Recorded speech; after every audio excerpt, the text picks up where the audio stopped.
नमस्ते र राधे राधे सबैलाई। यो चाहिँ हामी लङडिङमा बिदा मागेर हामी आफ्नो घर जान लाग्यौँ। अनि कुरासुरा गऱ्यौँ कता पर जाने के जाने भनेर, किनकि हस्बेन्डहरू पहिला बसेको जग्गा पनि त्यही थियो अरे।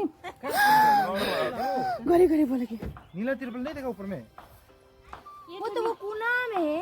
कहाँ कोना में? यहाँ में आइए आप, डाउन ऐसे दिखाई दे रहा है। यहाँ में खड़ा है पाइप में। वो देखिए अनि हस्बेन्डले चाहिँ देखाउँदैछ कि ऊ त हाम्रो घर पहिला बसेको ऊ त नीला तिरपल छ नि, त्यो हो भनेर सबैले देखाउँदैछ। पहिला बसेको जग्गा कता कति यादगार हुन्छ नि।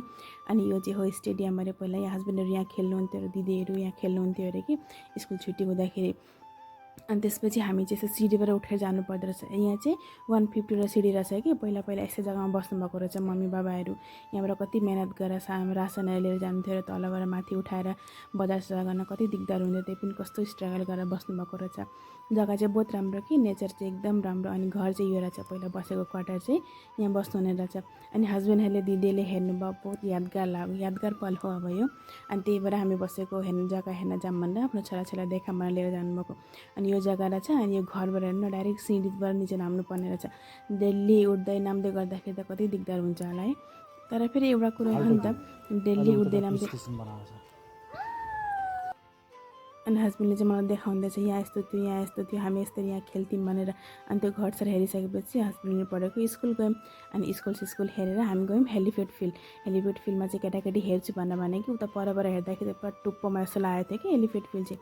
अनि त्यो फिल्ड चाहिँ हेरिसकेर हामी बजार गयौँ। अनि बजारमा हामीले काफल लियौँ। काफल चाहिँ मैले फर्स्ट टाइम देखेँ कि, पहिला देखेको थिइनँ, चाहिँ नाम चाहिँ सुनेको थिएँ। काफलहरू लियौँ। अनि त्यसपछि यो चाहिँ बजार अनि काफल सबै लिइसकेपछि हामी निस्क्यौँ। कानुबारी भएर जाँदाखेरि चाहिँ हामी चाङलाङ भएर गएका थियौँ। अनि आउँदाखेरि चाहिँ हामी कानुबारी भएर आयौँ। अनि हेर्नु न, यी जुम खेती गरेका रहेछन् कि कति राम्रो। अनि यो कानुबारीको र लङडिङको बिचको जग्गा कति राम्रो, तलबाट माथि आउनु पर्दो रहेछ। आउँदाखेरि जाँदाखेरि चाहिँ माथिबाट तल रास्ता हेर्नु न कति राम्रो लागेछ भ्यू। अनि हामी कानुबारी पुगिसक्यौँ। कानुबारी पनि कति राम्रो टाउन रहेछ। त्यहाँ चिया सिया खाएर, किनकि बिहान हतार हतार भयो नि त, खाना खाएर निस्क्यौँ। अनि चिया भाइले चाहिँ निस्किरहेको छ। अनि हामी अब बोर्डर पस्यौँ कि, अनि कानुबारी भएर। अनि त्यसपछि हामी पस्यौँ सापाखाटी। होइन, आसाम पस्दाखेरि चाहिँ कति राम्रो लागेको चाय बगानहरू। अनि हामी दिल्ली घाट भएर निस्क्यौँ। दिल्ली घाट पुग्यौँ। दिल्ली घाटमा हामी केटाकेटीले भोक लाग्यो भन्न थाल्यौँ। अनि हामीसँग जोगान थियो ग्यासहरू, अनि म्यागी लिएर अनि म्यागी सेगी पकाइदिउँ कि केटाकेटीलाई।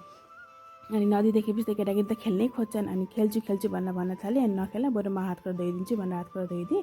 अनि हस्बेन्डले चाहिँ म्यागी पकाउन थाल्नुभयो। अनि छोरीले म पनि पकाउँछु भनेर उसले पनि हल्लाउन थाल्यो अब यसरी। अनि त्यहाँ चाहिँ मन्दिर रहेछ होइन, शिव मन्दिर कति राम्रो, एकदम शान्ति जग्गा। फेरि जहाँ मन्दिरहरू हुन्छ नि त्यहाँ चाहिँ फेरि मन शान्ति लाग्छ कि गएर। अनि त्यसपछि हामी निस्क्यौँ घरतिर भनेर। अनि हामी जयपुर चाराली भएर निस्क्यौँ।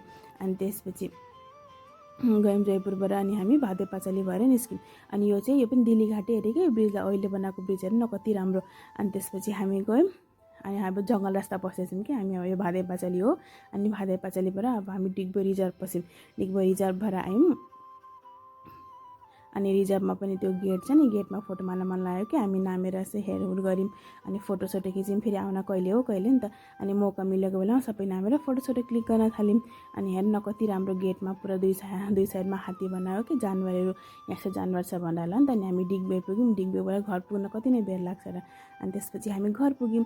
अनि मैले लङडिङबाट के ल्याएँ त तपाईँलाई देखाउँदैछु। अनि यो चाहिँ के भन्नुहुन्छ हजुरहरूले भन्नु त।